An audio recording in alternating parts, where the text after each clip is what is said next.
This is a Fox News alert and a live look inside the White House as we await the press briefing with Sarah Sanders on a very busy day in Washington. Hello, everyone. I'm Dana Perino, and this is the Daily Briefing.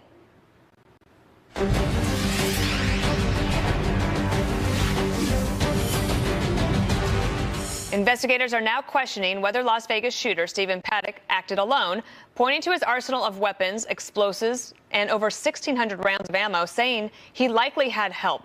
We're also following new reports that Paddock booked a hotel room overlooking a concert in Chicago in August for a possible dry run. Trace Gallagher is live in Las Vegas with the latest. And Trace, how do we know all of these things? I can tell you, Dana, this whole idea of him surveilling possible other targets seems to be kind of a pattern for Stephen Paddock, because the sheriff confirmed to us yesterday that, in fact, 1 week before he opened fire here at the Mandalay Bay, he rented a room in downtown Las Vegas, which was overlooking another concert venue the week before. That was the Life is Beautiful concert, headlined by Chance the Rapper. It's unclear if he was actually inside the room when that concert was going on, or if that was a possible earlier target. The big question, as you mentioned, is whether he acted alone. The sheriff's opinion is no, he did not. The sheriff believes he did have an accomplice. In fact, the quote from the sheriff is, if he didn't, this guy would be Superman to be able to pull this thing off alone. So far, there are no leads on any possible accomplice, but there are numerous reports saying in the days leading up to this shooting that Stephen Paddock was in the Mandalay Bay and he was gambling, playing high-stakes video poker for hours at a time, up to 8 hours at a time, and he was seen by numerous people. ABC News is now reporting, to go along with that, is that he was with a woman who was not his girlfriend, and police would very much like to get a hold of that woman to find out who she was. As for these reports that Stephen Paddock was actually targeting these aviation fuel tanks, which are on the outskirts of McCarran International Airport, we don't know. The bottom line is there's simply not enough evidence to make a definitive opinion on that. We can tell you there are bullet holes in those tanks. They're double lined. Was he targeting the tanks? It's possible. Was it just random bullets being fired that hit those tanks? Also very possible. But the experts tell us the truth of the matter is it would be highly unlikely that he would actually be able to breach those tanks. One, because they're double lined, and two, because he was probably just too far away. And you can hear the helicopter above me. What they're doing now is taking some video, and I want to show you video taken just a few hours ago, and it's amazing because we're talking about almost 4 days after this attack, and you can see the debris field around the concert venue. These are the things that people just dropped and left, and there is everything you could imagine down there. And the idea at some point in time is to get all of this stuff back to their rightful owners. But when the bullets started firing, Dana, they dropped whatever they had and they headed for the exits, and you can see what was left behind. Pretty astounding 4 days later. Dana. Indeed. All right, Trace, thank you so much. The shooting reopening the gun control debate in Washington. A bill by 2 Democratic senators aims to ban the so-called bump stock. That's the device legalized by the Obama administration and used by the Vegas gunman. It enables semi-automatic weapons to simulate rapid, fully automatic fire. Some Republicans already hinting that they could support that ban. Here's House Speaker Paul Ryan on that. I think we're quickly coming up to speed with what this is. Fully automatic weapons have been banned for a long time. Apparently, this allows you to take a semi-automatic, turn it into fully automatic. So clearly, that's something we need to look into. Joining me now is House Majority Leader California Congressman Kevin McCarthy, who traveled with President Trump to Las Vegas yesterday. And, sir, I understand that a couple of your constituents were killed on that night in Las Vegas. And so that's one of the reasons you made the trip yesterday.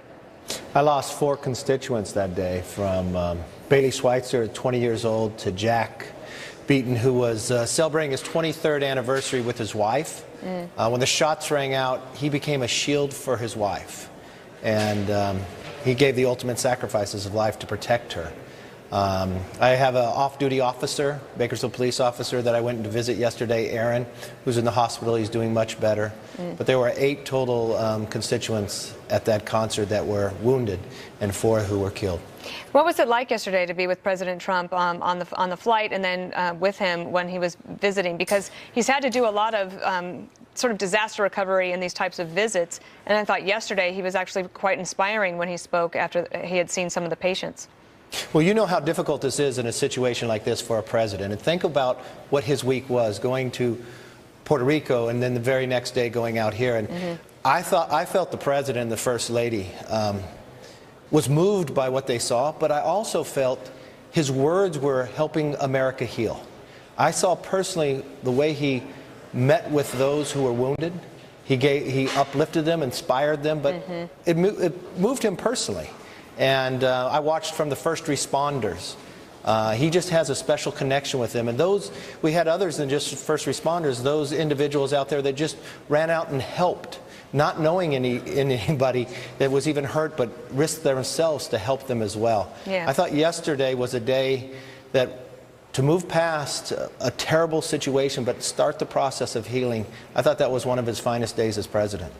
Well, I agree. I do want to get to politics here because Hillary Clinton has been on her book tour, and she's not stopped in any way going after Republicans. Listen to this. I'd like to get your reaction. It is a sign of the deep dysfunction of this government and this Republican Party that has been taken over by extreme elements to the point that they are doing whatever they're told to do. Do you feel like they're complicit, the GOP, the NRA, in the gun epidemic we're seeing in America? Of course they are. Of course they are. I mean, complicit, that's quite an accusation. What do you make of her comments? It's just not true, but look at the difference. Look at the difference of what President Trump did yesterday, bringing the nation together to heal, and her comments. I mean, and when you sit and look back about this idea, when you talk firearms and an act of 1934, and you look at a bump stock, it came into place with an ATF under President Barack Obama. And that's when Democrats controlled both sides. So I think let's look at the whole investigation. Let's not put politics into this. People lost their lives. And I think the way President Trump handled it is the correct way and really a presidential way.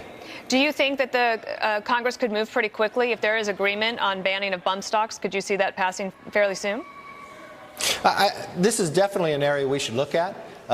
When you look at the 1934 Act, this seems like it goes directly against it. I don't know why the ATF actually approved this under Barack Obama, but I think a lot of individuals want to make sure they look at it. The one thing I do want to do is let's let the sheriff and the authorities carry out their entire investigation, but I think this is definitely an area we're going to look and be able to act on. Another place where you are looking at all of the facts and you want hearings is on the idea of the tech giants and the role that they are playing. I think you called it yesterday on the Hugh Hewitt show, sort of the fourth industrial revolution. And do you think that there could be possible new regulations against tech giants, or I guess maybe not against, but to help regulate tech giants because it's so new and we're all trying to grapple with it. And there's lots of things like being able to figure out how to put a bump stock on a weapon online or the recruitment of ISIS.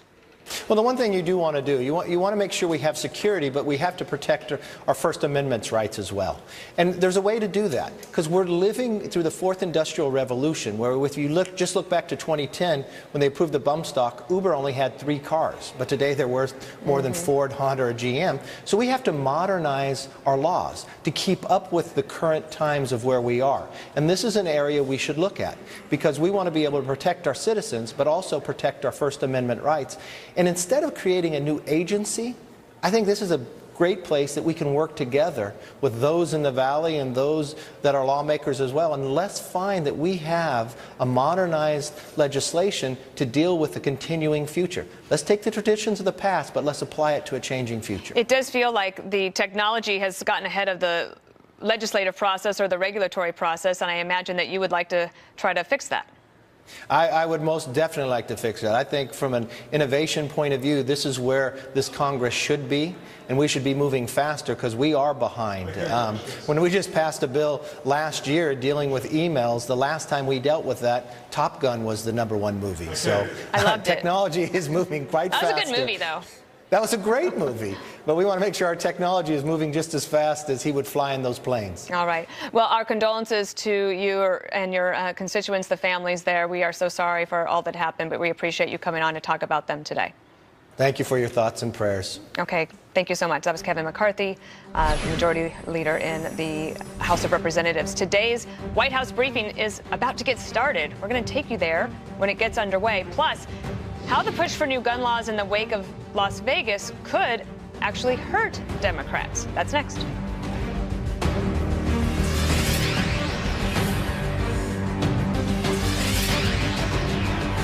Late-night talk show hosts are among those pushing for new gun laws in the wake of the Las Vegas shooting. Our next guest calls them Democrats after dark. Here are some of them. The president called this an act of pure evil, and I think he's right. So what then are we willing to do to combat pure evil? The answer can't be nothing. It can't. I've been reading comments from people who say this is terrible, but there's nothing we can do about it. But I disagree with that intensely, because of course there's something we can do about it. There are a lot of things we can do about it, but we don't. To the people of Las Vegas, I can't give you thoughts and prayers. I can only say that I'm sorry. I'm sorry that we live in a world where there are people who will put a gun before your lives. Dan Henninger writing in today's Wall Street Journal, once again, this may be among the reasons the Democrats lost in 2016 election, have lost control of most state governments and could lose Senate seats next year. The NRA and pro-gun sentiment doesn't defeat them. What defeats them is that their compulsive moral condescension impedes their ability to see the country clearly. Dan Henninger is a member of the Wall Street Journal editorial board and a Fox News contributor, one of my favorites to read every week. So where do you see this going? In typical, the same thing over and over again, that the Democrats continue to think they have the right answer, but they end up again losing elections? Yeah, I think something like that's going to happen. We're talking about maybe legislating against bump stocks, so that's going to make a big difference.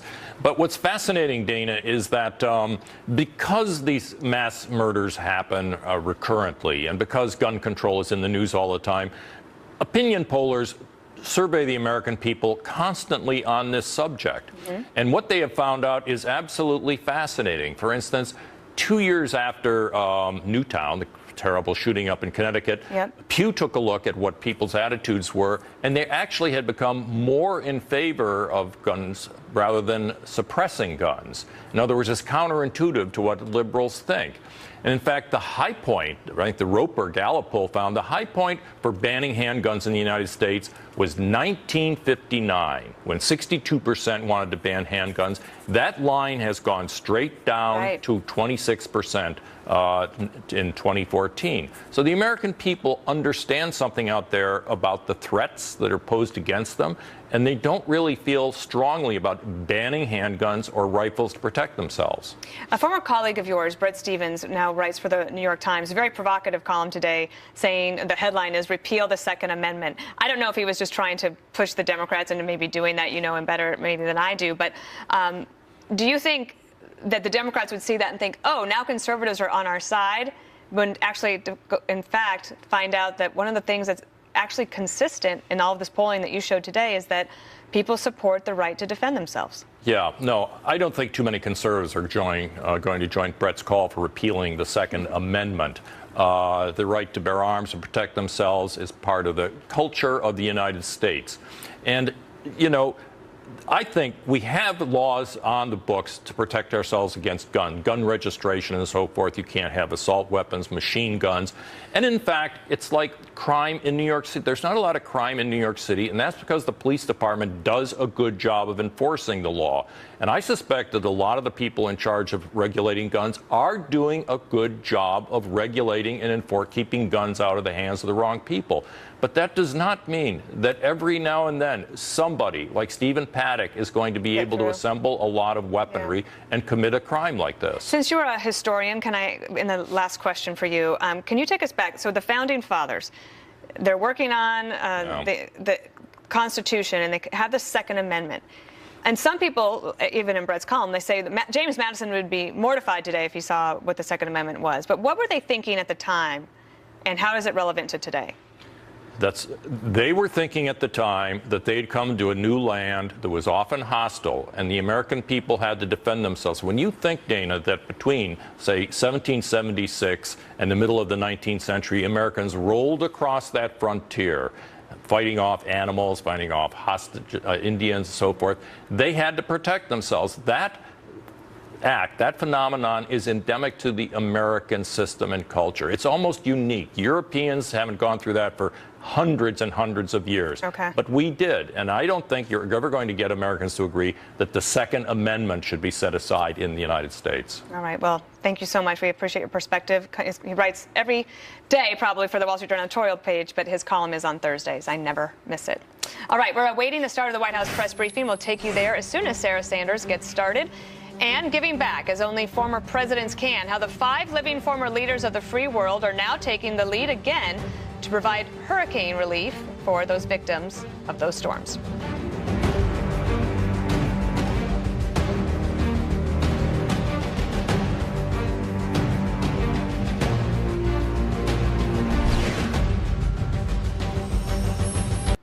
And the White House press briefing starting now. We'll take it to you live. Armed forces in their efforts to counter violent extremist organizations. Additionally, 2 U.S. service members were injured and evacuated in stable condition to Germany. Names are being withheld at this time as part of the next of kin notification process. Our thoughts and prayers are with the families and friends of the fallen service members who made the ultimate sacrifice in defense of the freedoms we hold so dear. The president also visited Las Vegas yesterday to offer his support to the incredible people there. He met with law enforcement, first responders, the medical trauma teams, all of whom did incredible work under dire circumstances, and visited with survivors and their families.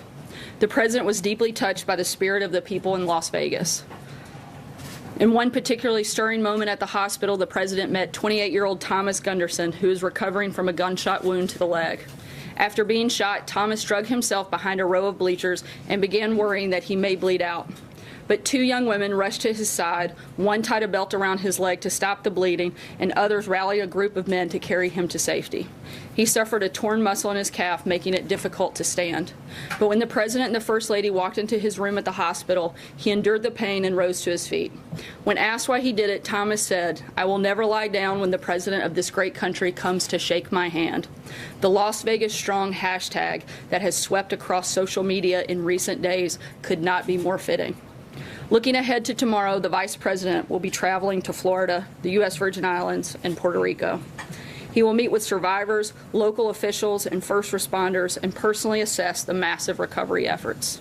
The federal government continues to provide much-needed personnel and supplies to Puerto Rico and the U.S. Virgin Islands. Puerto Rico's governor recently said, and I quote, "The president and the administration, every time we've asked them to execute, they've executed quickly. That has been and will continue to be our goal. This unprecedented relief effort should make it very clear we will not rest or stop until all of our people are safe, secure, and set on a clear path toward building the very bright future they deserve."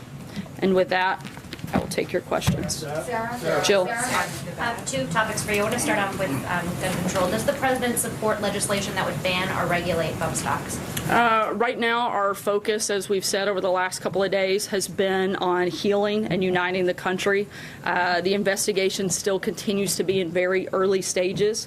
We know that both members of both parties in multiple organizations are planning to take a look at bump stocks and related devices. We certainly welcome that, would like to be part of that conversation, and we would like to see a clear understanding of the facts, and we'd like to see input from the victims' families, from law enforcement, from policymakers, and we're expecting hearings and other important fact-finding efforts on that, and we want to be part of that discussion. We're certainly open to that moving forward. Can you tell us anything about the president's thinking? I said we're certainly open to that moving forward, but we want to be part of that conversation as it takes place in the coming days and weeks. And then can I also just ask you about DACA today? Obviously, is that October 5th deadline.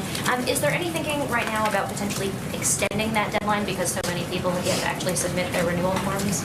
I'll keep you posted on any announcements on that front. Right now, the president's position has been that he's called on Congress to come up with a permanent solution and a fix to this process to have responsible immigration reform, and we'd like to see that be a part of it. Maggie? Is asking for cuts in the levels of legal immigration going to be part of what the White House seeks in a DACA fix? We're going to roll out the specific principles that we'd like to see in that responsible immigration reform very soon, probably in the very short future, and we'll let you know when we do that, and you can see all the details on that day when it's there. Blue. Thanks, Sarah. A couple questions on Puerto Rico, if I can.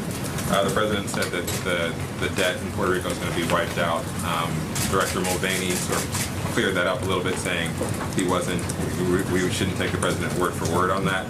Can you just button it down from the podium whether or not the president will take action or push for legislation to forgive any of the debt that Puerto Rico currently has? Right now, the primary focus is to provide relief to Puerto Rico and support in the rebuilding efforts. While we're still dealing with the immediate disaster, it isn't inappropriate to focus on the difficulties that Puerto Rico was dealing with before the storm. There's a process for how to deal with Puerto Rico's debt, and it'll have to go through that process to have a lasting recovery and growth. This was a process that was put in place and set up under Obama, and that has a board of advisors that deals with that debt, and it'll go through that process as we move forward. Matthew. Thanks. Sorry, I'm going to try to jump around. We'll come back with Tom. Matthew. Thanks, Sarah. I'm wondering if there's any concern in the White House that the president's frequent use of the term fake news to describe mainstream outlets muddies the water a little bit and makes it harder for citizens to identify the actual fake news that the intelligence agencies have said countries like Russia used to interfere in the last election.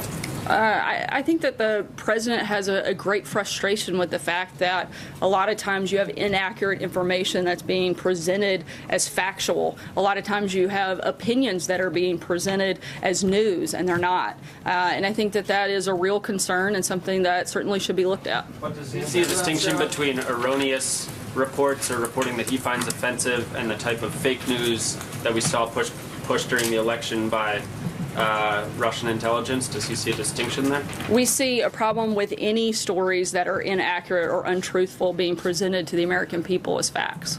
Senator, can you give us a readout on the meeting with Senator Cotton? I'm sorry, can you say that? Can you give us a readout on the meeting with Senator Cotton?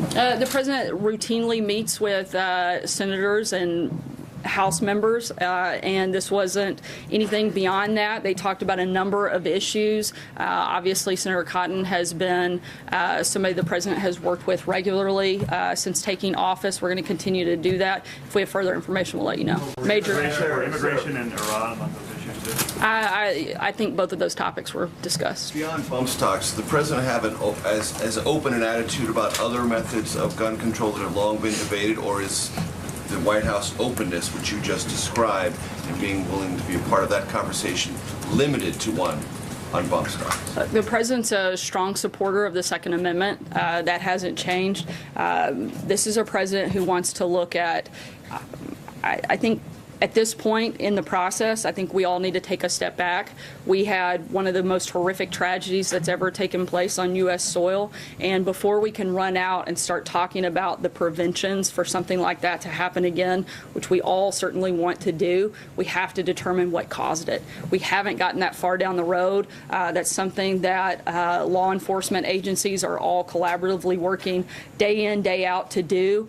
We want to help support that effort in any way possible. And again, I think that this administration's position is extremely clear. We would look at taking any step we could to prevent something like this from happening again. Just to be accurate on that, bump stocks is what you're open to having a conversation about, and that's it for the moment.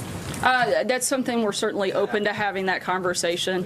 At this point, again, I don't think that we want to go out and start having and making rash decisions while we're still in an open investigation. We'd like to get more facts about what we can do, not just in this case, but this is a president who's very committed to doing every single thing he can every single day to protect American lives, whether that's securing the border, whether that's defeating ISIS, whether that's containing North Korea, and whether that's looking at legislative fixes that may be necessary to help protect American lives. That's something that the president and the administration are committed to doing and looking at and being part of that conversation every single day moving forward. Sarah? Kevin? Thanks. A lot of people talk about the bump stock, so I'm going to kind of talk about something else, and that's the Iran nuclear deal. October 15th deadline coming up, and I want to make it clear for the people that don't know, it's a little more complicated because there's also the Review Act that Congress enacted last year. So I'm just curious, given that the president has previously said this deal was an embarrassment, does it make sense then to presume that he will not choose to recertify, or might he decide to strengthen sanctions and sort of stay in the deal that way? What's your thought? The president has, as he said, made a decision on this, and he'll make that announcement at the appropriate time. The main focus that he has had has been a comprehensive strategy on how to deal with Iran. That is what he wanted his team to put in place, and I think you will see that announced in short order, and that will be a comprehensive strategy with a unified team behind him supporting that effort. Disparate voices, I'm imagining, in the room on that, even though they will move forward as one. There's been some debate. Is it fair to say that? The president's team has presented a united strategy that the national security team all stands behind and supports, and the president will make that announcement soon. John? Since the briefing began, Sarah, the NRA has put out a statement as it relates to bump stocks, their position on bump stocks. They write that they believe that devices that allow semi-automatic rifles to function as fully automatic rifles should be subject to additional regulation. Does that change the administration's point of view? After all, the president has been a big supporter of the NRA, and the NRA has also been a big supporter of the president. Look, as I said just a few minutes ago, we welcome certainly that and a conversation on that. That hasn't changed. It's something we're very open to, and again, we want to be part of the conversation on that moving forward. Blake? Sarah, let me ask you one on Puerto Rico and then one on taxes, if you don't mind. Just going back to Puerto Rico, you said that with the debt, that there's a process in place and that the process will play out. Does that mean the president's comments of just simply wiping away the debt is no longer on the table? The president wants that to go through that process, and that's the stage we are in this. And then on tax reform, Sarah, Chuck Schumer right now, or at least is scheduled to have a news conference about the state and local tax deductions being wiped off the books, how they should stay on the books. There's currently one Republican senator, 7 Republicans at least in the House, who want that to stay as a part of the tax framework. The president had talked about red lines. Is he up for negotiation on SALT, or is this something for him that is a red line? Look, the president has laid out his priorities and the framework of what he wants to see in this tax relief package. Look, I think one of the big things you have to look at is that most Americans don't actually itemized deductions. 80% of the benefit goes to 6-figure tax filers. The fact is, it isn't fair, and it doesn't make sense for working Americans across the country to subsidize the very wealthy in a few states. The president's been clear about his position, and we're moving forward with the framework that we've laid out. Jeff? A follow-up question on Puerto Rico. Yesterday, the administration, in its supplemental request, asked for $13 billion to help storm victims. Will some of that go towards helping Puerto Rico rebuild its power grid, which was in pretty dire straits before the storm? There was a large portion of that will go to FEMA's Disaster Relief Fund, and that will be determined at the appropriate time which parts of those will go to which efforts. And so I direct you to FEMA on the specifics of what that would look like. Jim? Sir, why did the president tweet this morning that he'd like to see the Senate Intelligence Committee investigate news outlets and I guess this quest to go after fake news? Does he value the First Amendment as much as he values the Second Amendment? Absolutely. The president is a incredible advocate of the First Amendment. But with the First Amendment, you have, hold on, I allowed you to finish.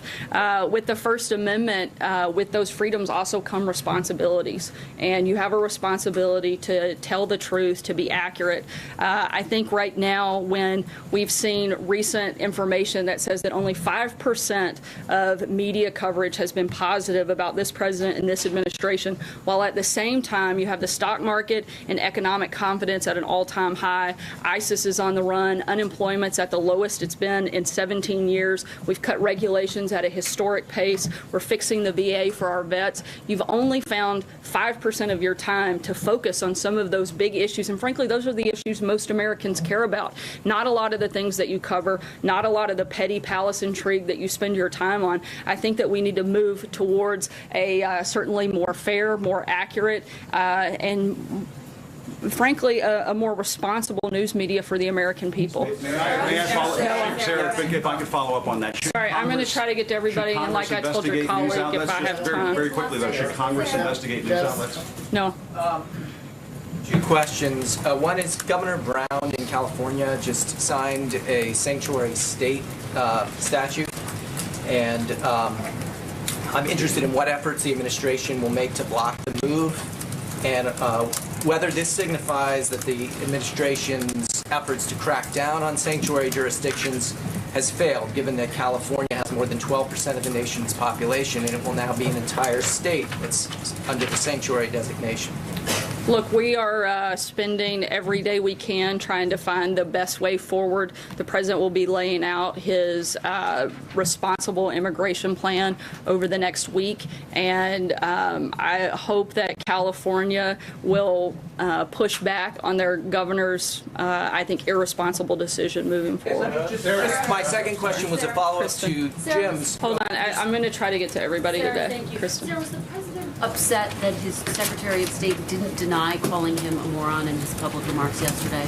Look, as the Secretary of State said, this is a petty, ridiculous accusation, and frankly, I think it's beneath the Secretary of State to weigh in on every rumor out there. His spokesperson, however, did come out and clarified that the Secretary of State had never used those words. What's your response to those who say the president has undercut the Secretary of State? Sarah, just quickly.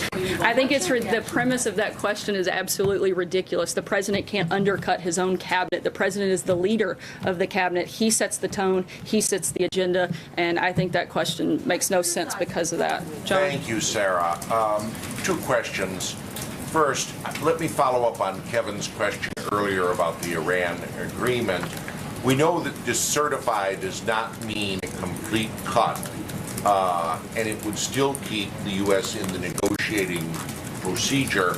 On the other hand, a clean break, such as that advocated by former Ambassador John Bolton, would completely separate the U.S. from any agreement with Iran. Ambassador Bolton proposed that, reportedly has been unable to talk to the president about it. Is the clean break advocated by him still on the table? As I told Kevin, the president is going to make an announcement about the decision that he's made on a comprehensive strategy that his team supports, and we'll do that in the coming days. I'm not going to get ahead of that announcement by leaning in now. Was this that John, I'm going to try to get to everybody. I'll come back if I had two. I know everybody has two. If that's the case that we're setting, somebody can say I have 12 questions on the front end and I never get to go to anybody else. I'll come back to you if we can. David? Just one for you. We now know that Secretary Price was essentially let go for his private jet travel, and we know that I think in close proximity to his firing, Secretary Perry took private jets. We know that Kellyanne Conway was along for one of Secretary Price's rides. At the same time, the president has now spent, I think, 17 weekends at taxpayer expense for the flights, either at Mar-a-Lago or Bedminster, at the cost of $180,000 an hour for Air Force One, and is going to take the plane to a fundraiser in North Carolina this weekend. So here's the question. Is he not setting the tone that tells his cabinet members that this kind of misuse of taxpayer money, or overuse, if you will, is okay? I'll start with North Carolina. My understanding is that for a political event that'll be reimbursed for any political travel. The president is the first class rate that Secretary Price paid. I'd have to check on that, but the president is in a certainly very different position.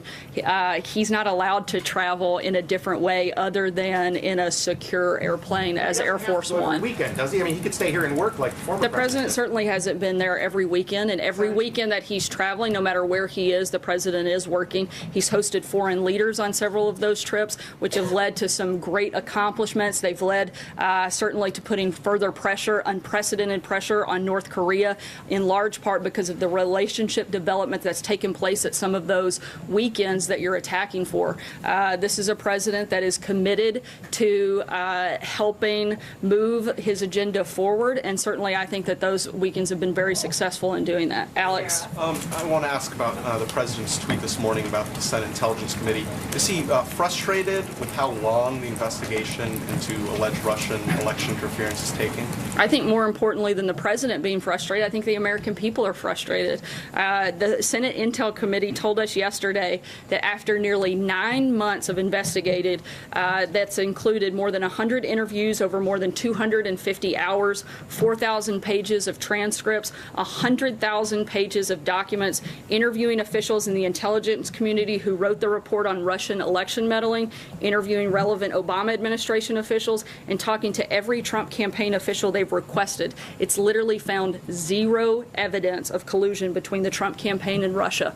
I think that the American people would like them to focus on some other things. I know that we certainly have said this all along, and we're glad that as they continue this process, they're coming to the same conclusion.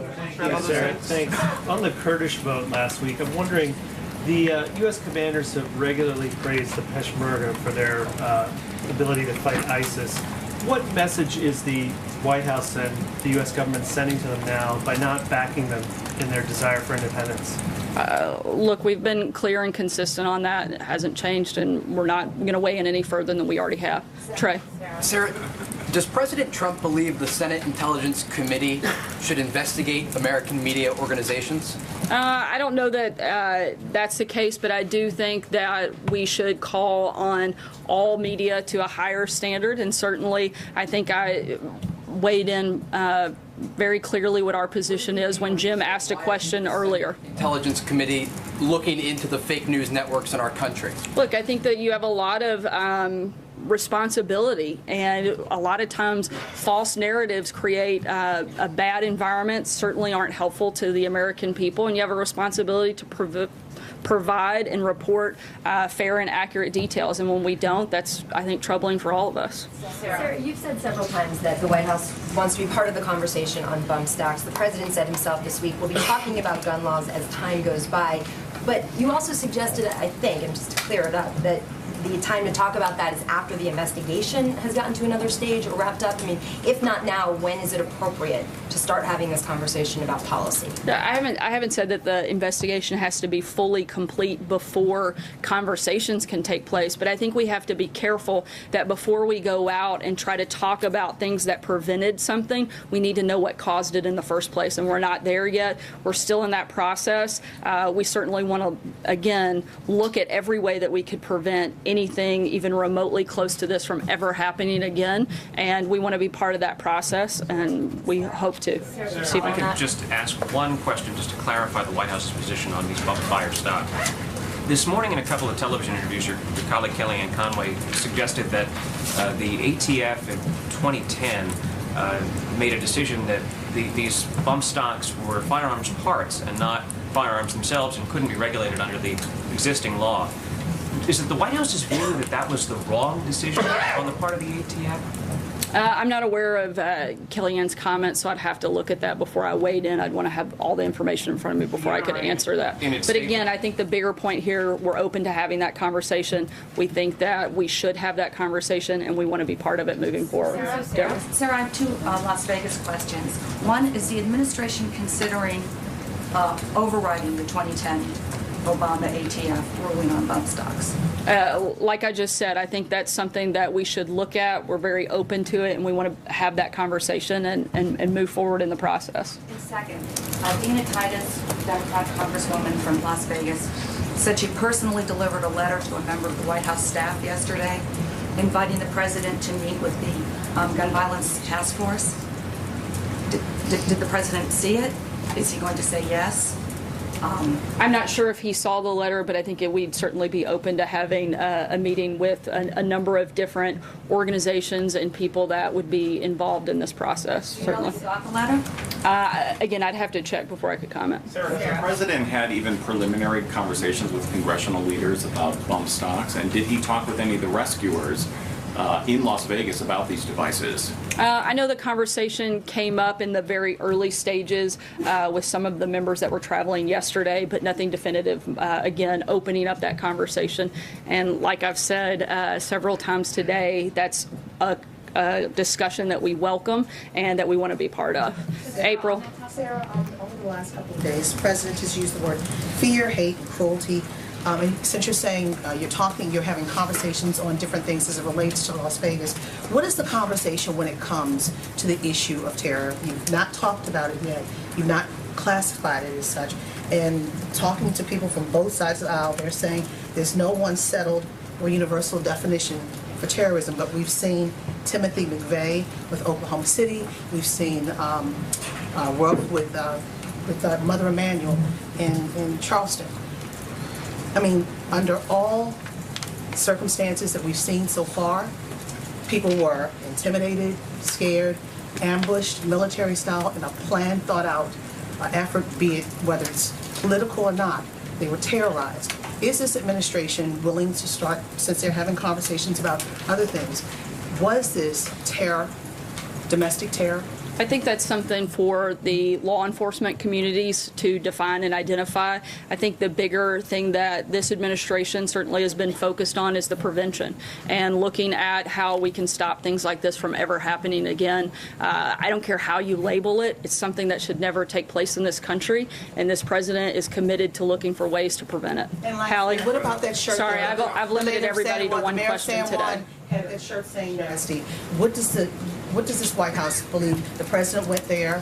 It was very controversial, his appearance. Actually, there. it wasn't controversial. Well, some people, it was actually widely praised even by a Democrat governor. I think that it is sad that the mayor of San Juan chose to make that a political statement instead of a time of focusing on the relief efforts. The president invited her to be part of that conversation. He specifically asked in the meeting where many were present, including a couple dozen other mayors who were very happy with the recovery efforts, the governor, the congresswoman. He opened the floor up for discussion, and she actually made zero comments. To me, that would have been the time and the place that she should have weighed in and asked for what she needed and laid out what she was asking for San Juan. She didn't. Instead, she chose to wait until the president left and then criticize him on TV, which I think is the wrong thing for her to do for her constituents. And I hope next time she's given the opportunity to help her constituents, she'll take it. Hallie? I have a question for you. You've made very clear that the president is open to the conversation surrounding bump stocks and perhaps other regulations on gun control. Does he want to lead that conversation? Will he get out and use the power of his presidential platform to push for more regulation on, for example, bump stocks, which law enforcement officials have said were used in Vegas? I think right now the position of the president has been to lead on the effort of uniting our country. We've had a country in mourning, and I think we saw what kind of leader this president wants to be by what he did yesterday. He went in, he met with the law enforcement officials, he met with the medical teams, he met with the survivors of that horrific tragedy. Obviously, this president wants to be a leader. I think he's demonstrated that. I think he'll continue to do that in this process. If you want me to get down into the weeds on specific policy, I don't think we're there yet. Right now, we want to lead the effort on bringing our country together and offering comfort to those that have been hurt over the last several days. Mike, sorry, again, I'm going to take this the last one, Mike. There's some talk that some of the main facilitators of the Iran nuclear deal are significant contenders for the Nobel Peace Prize. Is the White House aware of that, and do you have a thought on these folks being talked about as potential winners? I'm not sure about the Nobel Peace Prize process, and certainly not as it pertains to that, but I think we've been very clear what our position is on the deal. That hasn't changed just because some people may receive an award for it. Thanks so much, guys. Have a good day. Sarah, you said no on Congress investigating news outlets, right? All right, that was Sarah Huckabee Sanders at the White House press briefing, taking a range of questions from gun control and the NRA's statement that we're going to talk more about on this channel. We'll be right back. Or we're going to stay. I get to stay because, oh, this is so great. I'm so glad we're not going to take a commercial break because an off-duty Las Vegas firefighter, he was at Sunday night's concert. He rushed to help victims of the massacre, but he says he doesn't call himself a hero. Still, the White House invited him to meet President Trump yesterday as part of a group of hundreds of first responders and survivors. Take a look at this. We know that your sorrow feels endless. We stand together to help you carry your pain. You're not alone. We will never leave your side.